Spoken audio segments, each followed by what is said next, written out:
Many of us take for granted a very extraordinary organ, our ears. To understand the ear, we need to understand what sound is.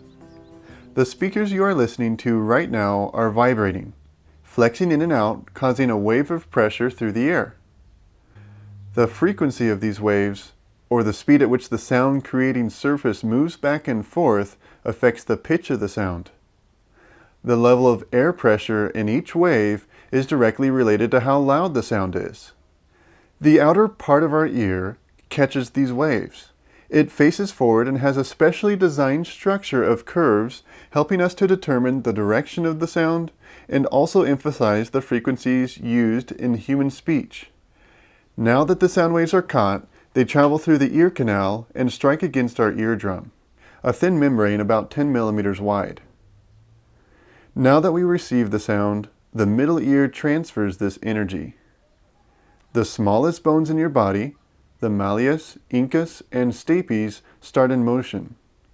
The malleus is attached to the eardrum, and as the sound travels along, the force is amplified by leverage until it arrives at the stapes, which acts like a reversed piston, creating waves in the fluid of the inner ear.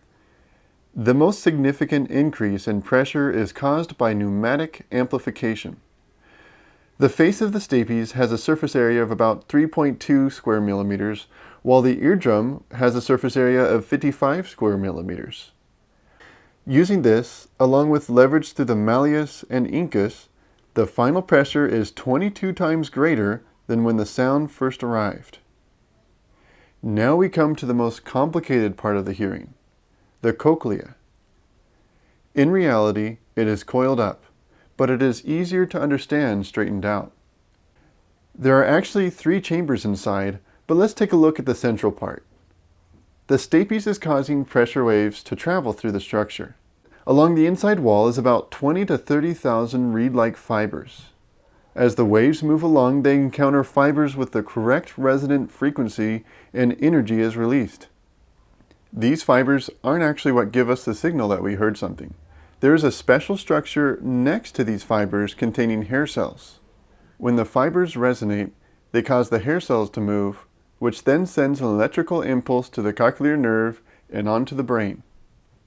Certain pitches of sound will resonate in specific locations, and louder sounds will cause more hair cells to move. Our brain interprets all this raw data, making it possible to enjoy things like music or an engaging conversation. Just to think that all of this is happening in your head right now at full speed. This is just one of the amazing systems found in the human body that go far beyond our humble human understanding.